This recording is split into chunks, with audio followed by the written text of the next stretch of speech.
할렐루야. 주님의 이름으로 환영하고 또 축복합니다. 우리 사도신경 고백함으로 새벽 기도에 드리겠습니다. 나는 전능하신 아버지 하나님 천지의 창조주를 믿습니다.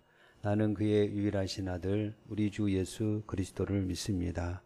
그는 성령으로 잉태되어 동정녀 마리아에게서 나시고 본디오 빌라도에게 고난을 받아 십자가에 못 박혀 죽으시고 장사된 지 사흘 만에 죽은 자 가운데서 다시 살아나셨으며 하늘에 오르시어 전능하신 아버지 하나님 우편에 앉아 계시다가 거기로부터 살아있는 자와 죽은 자를 심판하러 오십니다. 나는 성령을 믿으며 거룩한 공교회와 성도의 교제와 죄를 용서받는 것과 몸의 부활과 영생을 믿습니다. 아멘. 찬송가 452장 우리 찬양하겠습니다. 452장입니다. 내 모든 소원 기도의 제목 452장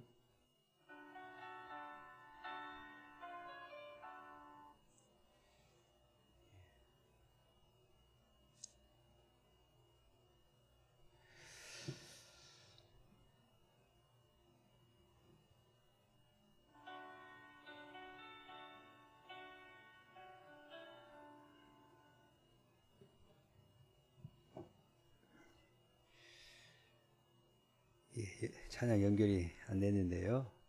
다시 한번 해보겠습니다.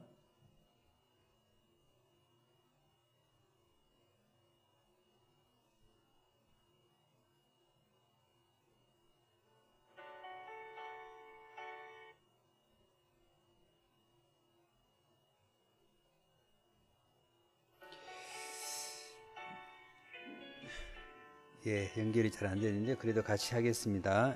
내 모든 소원 기도의 제목 내 모든 소원 기도의 제목 예수님 닮기 원함이라 예수님 형상 나 입기 위해 세상에 보았기 않네 예수님 닮기 내가 원하네 날 구원하신 예수님을 내 마음속에 지금 고도사 주님의 형상 인치소서 무한한 사랑 풍성한 긍휼 슬픈 자 위로하시는 주 길 잃은 죄인 부르는 예수 그 영상 담게 하옵소서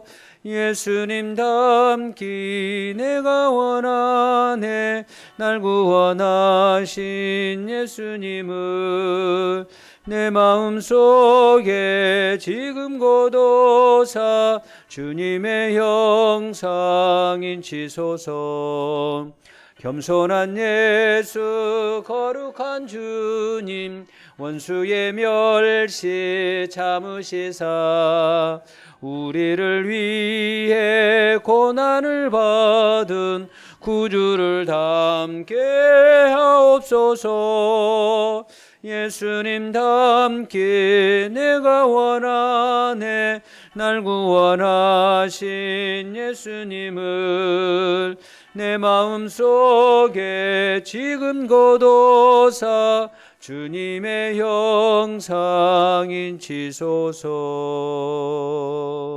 아멘. 하나님 말씀 보겠습니다. 고린도 후서 어제에 이어서 2장 5절에서 11절 보겠습니다. 고린도 후서 2장 5절에서 11절 성경 찾아주시기 바랍니다.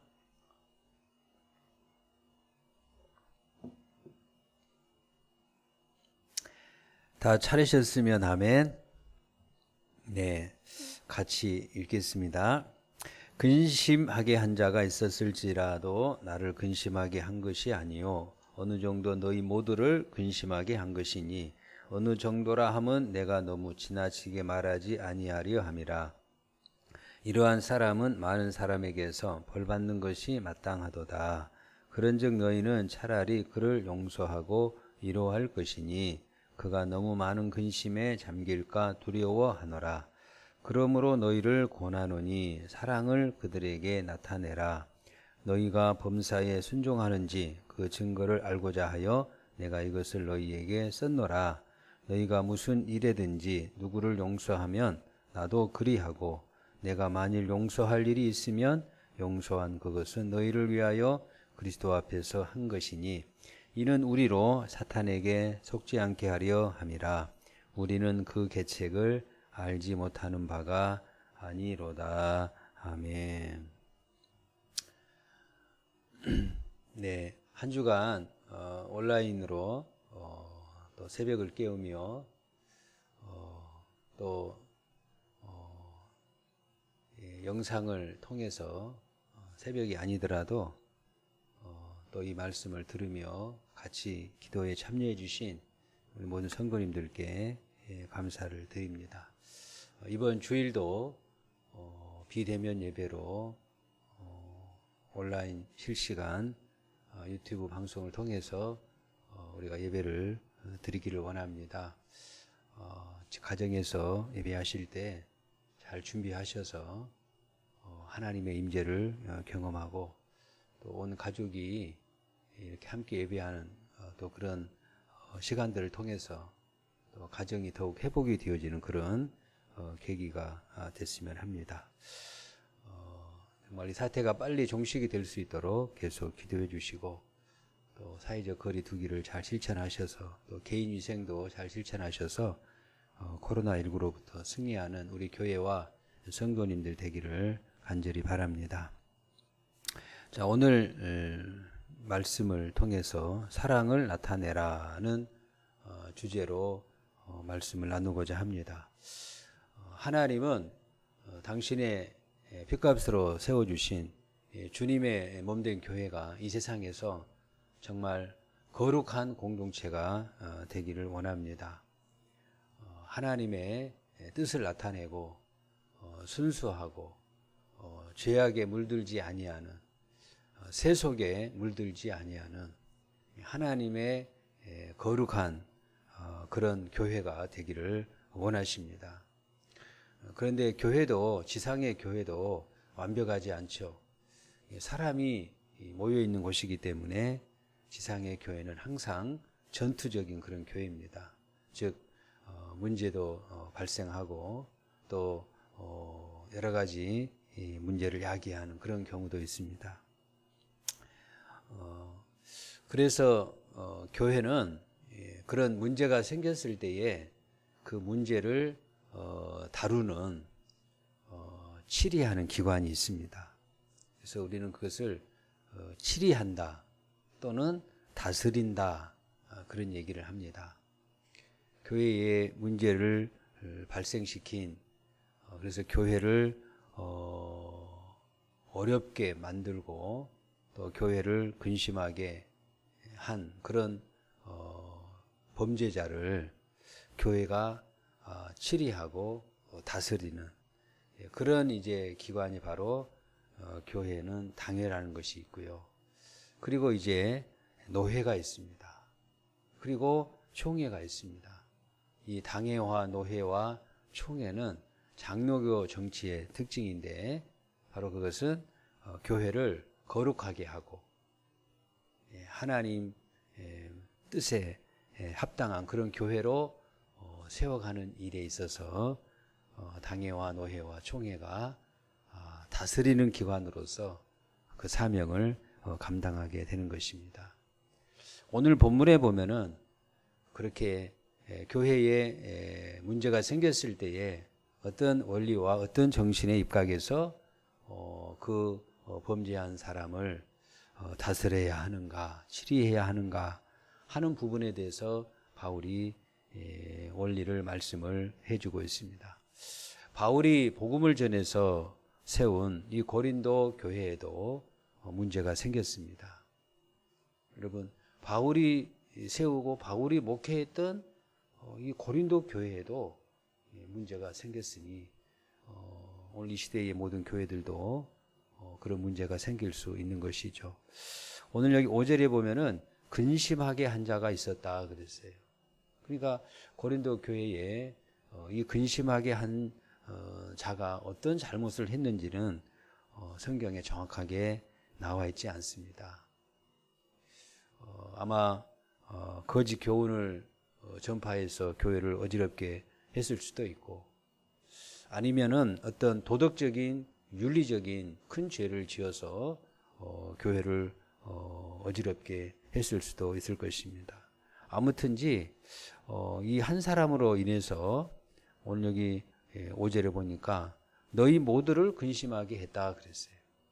그러니까 이 고린도 교회의 이 한 사람의 범죄로 인해서 교회 거의 모든 성도들이 다, 교회 전체가 어려움에 빠진, 그리고 걱정거리가 된, 근심하게 한 그런 범죄자가 아마 있었던 것 같습니다. 그랬을 때에 어떻게 해야 하는가? 우리가 세상 법으로 보면은 법을 어기면 징계를 하죠.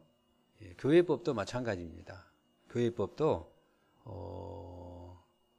징계를 합니다. 치리를 하는 것이죠. 다스림을 나타냅니다. 그것은 바로 전체적인 그 틀에서 보면은 정말 하나님의 그 주권을 세우는, 하나님의 주권을 세우는 그런 사랑의 다스림이 절대 필요합니다. 근데 오늘 성경을 통해서 우리가 어떤 원리에 입각해서 바울이 주는 교훈을 따라서 교회를 다스려야 하는가, 또 우리가 교회를 섬겨야 하는가 하는 원리를 말씀을 하고 있습니다. 첫 번째는 그 징계를 받는 사람이 너무 큰 근심에 잠기지 않도록 해야 한다라고 말씀을 하고 있습니다. 7절에 보십시오. 6절에 보면은 이렇게 근심을 하게 한 그런 죄를 지었을 때는 벌을 받는 것이 마땅하다 그랬어요. 그러니까 일단은 징계를 하는 것이 교회법의 원리입니다. 그냥 넘어가는 것도, 그냥 모든 것이 은혜다 은혜다 해서 그냥 넘어가는 것도, 그것도 잘못된 것입니다. 그래서 참된 교회는 권징이 있는 교회라 그랬어요. 참된 교회는. 왜냐하면은 그렇게 하지 아니하면은 그냥 막 은혜다 은혜다 해서 그냥 넘어가게 되면은 교회가 교회다운 모습으로 세워져 갈 수가 없습니다. 교회는 하나님의 기관이고 주님의 몸이기 때문에 거룩함이 생명입니다. 따라서 교회의 거룩함과 순수함을 유지하기 위해서는 반드시 그 오염된 부분을 도려내야 됩니다. 그래야 전체가 영향을 받지 아니합니다. 따라서 범죄자가 있을 때는 징계를 하는 것이, 벌을 내리는 것이 마땅하도다라고 했습니다. 그러나 그 징계 자체가 목적이 돼서는 안 된다. 징계 자체가 목적이 돼서는 안 된다. 징계를 했을 때에 그 사람이 회개하면, 뉘우치고 회개를 하면은 그 사람을 오늘 여기 7절에 보니까 용서하라 그랬어요. 그리고 위로하라라고 말씀을 하고 있습니다. 그러니까 과도한 징계, 법의 정신에, 교회법의 정신에, 그리고 하나님의 나라의 법의 정신에 위반하는, 넘어서는 그런 과도한 징계, 그건 안 된다. 그리고 그가 회개했을 때 용서하고 위로해야 된다라고 교훈을 하고 있습니다. 오늘 7절에 보면은 그런즉 너희는 그를 용서하고 위로할 것이니 그가 너무 많은 근심에 잠길까 두려워하노라라고 했습니다. 우리가 교회에서 치리기관이 범죄자를 치리할 때 그 법의 정신은 항상 하나님의 나라의 법의 정신, 하나님의 나라의 원리를 따라서 다스려야 할 것입니다. 그것은 바로 하나님의 공의와 사랑이 하나님의 나라의 법의 원리요 정신입니다. 범죄자를 징계하되 벌을 내리되 그것은 바로 용서와 위로, 이것이 기반이 되는 그런 다스림이 있어야 될 것을 말씀하고 있습니다. 징계를 받았는데 너무 그 사람이 큰 근심에 사로잡히게 되는 거예요. 뭐 정말 신앙생활을 할 의욕을 잃어버리게 되는 거예요. 큰 좌절에 빠지게 되는 거예요. 그러지 않도록 용서와 위로의 정신에 입각해서 징계를 하라라고 말씀을 하고 있습니다. 결국은 하나님의 영광을 드러내고 하나님의 영광을 세우는 다스림. 그가 정말 회개하고 다시 돌아와서 주님을 섬길 때에 범죄자로 낙인을 찍은, 뭐 요즘 그런 낙인을 찍는다 그런 말이 있지 않습니까? 그러지 말고 그를 받아들이고 용서하고 위로해서 하나님의 영광을 세우라는 말씀입니다. 우리에게 그런 따뜻한 마음이 있기를 간절히 바랍니다. 그 다음에 용서와 위로로 끝내서는 아니 되고요. 8절을 보겠습니다. 두 번째 원리는 그러므로 너희를 권하노니 사랑을 그들에게 나타내라 라고 했습니다. 다시 일어설 수 있도록 사랑을 주라. 그에게 사랑을 나타내라. 이건 더 적극적인 그런 자세입니다. 회개하고 돌아왔을 때 그를 용서하고 위로할 뿐만 아니라 사랑을 나타내서 주라. 이 용서를 뛰어넘는, 위로를 뛰어넘는 더 적극적인 자세입니다. 우리가 범죄한 자가 회개하고 돌아왔을 때 왜 그를 용서하고 왜 그를 위로하고 더 적극적으로 그를 품어주고 정말 사랑해 주어야 하는가? 여러분, 그 사람이, 그 범죄자가 잘못을 해서 징계를 받았다 할지라도 그는 어떤 존재입니까? 여전히 하나님의 백성이요, 하나님의 사랑을 받는 그런 귀한 존재이기 때문에 우리는 그 사람을 더욱 사랑해 주어야 할 것입니다. 여기서 우리는 꼭 생각해야 될 것이 하나님이 원하시는 것이 무엇인가? 범죄자를 다스릴 때, 치리를 하고 이 문제를 해결할 때 하나님이 원하시는 것이 무엇인가? 벌을 내리는 그 자체가 목적이 아니다. 징계하는 그 자체가 목적이 아니다. 하나님은 그 사람을 다시 세우기를 원하십니다. 정말로 그가 다시 깨닫고 뉘우치고 돌아와서 정말로 그 교회의 백성으로서, 성도로서 하나님을 영화롭게 하는 그런 삶을 살아가기를 원하시는 것이 하나님이 원하시는 진짜 목적입니다. 그래서 그가 회개하고 돌아와서 정말로 정상적인 그리스도인의 삶을 살아가는 것, 그것이 주님이 원하시는 것이기 때문에 범죄자가 회개하고 돌아왔을 때 용서, 위로, 그걸 뛰어넘는 사랑, 그런 마음과 또 그런 은혜가 우리 안에 있기를 간절히 바랍니다. 그 다음에 우리가 이렇게 왜 범죄한 사람을 우리가 용서하고 위로하고 사랑해 주어야 하는가? 그 이유를 오늘 바울은 11절에서 얘기를 합니다. 이는 우리로 사탄에게 속지 않게 하려 함이라 라고 했습니다. 우리가 형제를 용서하지 아니하고 형제를 미워하지 아니하고 그 범죄한 사람이 근심을 해서 신앙생활을 정말로 의욕을 잃어버리고 그렇게 되게 되면은 이건 사탄의 계략에 넘어가는 것이다. 사탄의 괴계에 넘어가는 것이다. 사탄에게 이건 우리가 속는 것이다.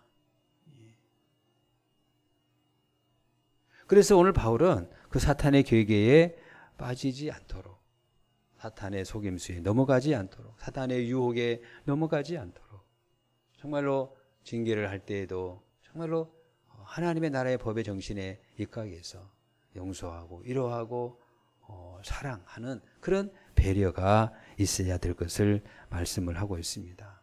그냥 징계 자체가 목적이 되어버리게 된다고 하면은 반드시 사단의 그런 속임수에 넘어가고 말 것이다.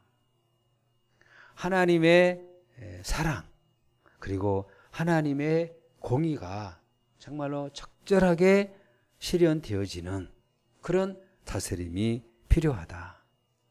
그렇게 하지 아니하고 사사로운 감정이나 징계 자체의 목적을 가지고 하다 보면은 사단의 전략에 굴복하고 마는 그런 그릇된 다스림에 봉착할 수 있다라고 경고를 하고 있습니다. 하나님은 정말로 당신의 사랑하는 백성들이 이 땅에서 사단에게 넘어지지 않기를, 실족하지 않기를, 사단의 속임수에 빠지지 않기를 하나님은 원하고 계십니다. 하나님은 그들을 사랑하고 있습니다. 비록 잠시 실수했지만 하나님은 그가 다시 회복해서 아름다운 성도의 삶을 살아가기를 원하고 계십니다.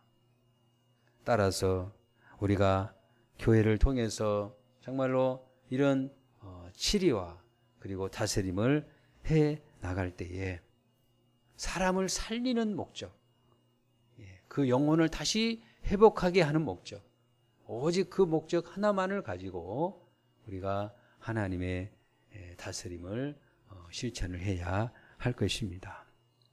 하나님의 나라를 건강하게 세워가고 그리고 그 안에 있는 성도를 또 깨우쳐서 올바른 방향으로 나가게 하는 그런 일에 정말 우리 교회가 쓰임 받을 수 있기를 바라고, 그리고 이런 노력이 나로부터 시작이 돼야 됩니다. 그리고 내 마음에서부터 시작이 돼야 될 것입니다. 오늘 이 아침에 기도하실 때에 정말로 우리 이 교회가 거룩한 공동체로 세워져 갈 수 있도록, 그리고 합당한 하나님의 나라의 법에 입각한 하나님의 공의와 하나님의 사랑이 있는 다스림, 사랑의 용서가 있는 그런 거룩한 믿음의 공동체로 세워져 갈 수 있도록 기도하는 이 아침이 되기를 주님의 이름으로 간절히 기원합니다.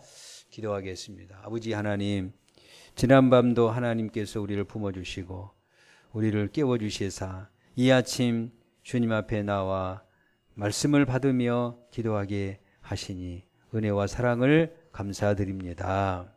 하나님, 하나님의 나라의 법의 정신에 입각한 하나님의 공의와 하나님의 사랑이 넘치는 그런 다스림이 있는 교회 공동체가 되게 하여 주시옵소서. 그리하여 우리 교회가 정말로 거룩하고 깨끗하고 하나님의 영광으로 가득한 그런 공동체가 되어질 수 있도록 도와주시옵소서. 우리 성도들의 마음에서부터 나로부터 사랑과 위로와 격려와 배려가 있는 그런 하나님 다스림의 그런 출발이 되어질 수 있도록 도와주시옵소서. 우리 모든 성도들이 하나님 거룩한 성도들 되어지게 하여 주시옵소서. 사단의 속임수에 넘어가지 않게 하여 주시옵소서. 어떤 경우에도 신앙생활을 하는 동안에 실족하지 않게 하여 주시옵소서. 넘어지지 않게 하여 주시옵소서. 항상 하나님 어떤 책망을 받아도, 하나님으로부터 어떤 징계를 받아도 다시 일어설 수 있는, 뉘우치고 회개하고 하나님 앞에 바로 설 수 있는 저희 모두가 되어질 수 있도록 인도하여 주시옵소서. 아버지 하나님, 지난 한 주간 새벽을 깨우며 온라인으로 집에서 기도했던 모든 내용들을 하나님이 기억하여 주시옵소서. 아버지 하나님, 이 새로운 환경 속에서 저희들이 지금 주님을 섬기고 있습니다. 하나님, 잘 적응하게 하시고 현장을 하나님 예배를 사모하면서 속히 그날이 올 수 있도록 더욱 기도하는 저희가 되게 하여 주시옵소서. 이번 주 하나님 주일 예배 위에 은혜를 내려 주시옵소서. 각 가정에서 예배할 때에 하나님의 영광이 가득하게 하여 주시옵소서. 바라옵기는 온 가족이 하나님을 예배하는 은혜가 있게 하여 주시옵소서. 부모님 자녀들이 함께 한자리에 모여 하나님 온라인으로 예배할 때에 하나님의 영광이 그 가정에 가득하게 하시고 은혜가 넘치도록 축복하여 주시옵소서. 또 현장에 나와서 예배를 도우며 하나님 예배하는 자들에게도 주여 은혜 위에 은혜를 내려 주시옵소서. 오늘도 연약한 자들을 강건하게 하시고 오늘도 우리 모든 성도들이 운영하는 기업이 하나님 한 주간을 잘 마무리할 수 있도록 축복해 주시옵소서. 하나님 우리 자녀들 하나님 정말로 이렇게 공부를 하고 있습니다. 여러 가지 어려운 상황에서 학업을 하고 있습니다. 잘 감당하게 하시고 특별히 고3 우리 수험생들에게 은혜를 베풀어 주셔서 아버지 하나님 잘 준비가 되게 도와주시고 좋은 하나님 열매가 맺어지도록 축복하여 주시옵소서. 연약한 자들에게 치료의 길이 열리도록 도와주시옵소서. 이 모든 말씀 예수님의 이름으로 간절히 기도하옵나이다. 아멘. 주기도문 하겠습니다. 하늘에 계신 우리 아버지 이름이 거룩히 여김을 받으시오며 나라의 임하옵시며 뜻이 하늘에서 이루어진 것 같이 땅에서도 이루어지이다. 오늘 우리에게 일용할 양식을 주시옵고 우리가 우리에게 죄지은 자를 사하여 준 것 같이 우리 죄를 사하여 주시옵고 우리를 시험에 들게 하지 마시옵고 다만 악에서 구하시옵소서. 나라와 권세와 영광이 아버지께 영원히 싸움나이다. 아멘. 새벽 기도회를 마치도록 하겠습니다. 각자 가정에서 기도해 주시기 바랍니다.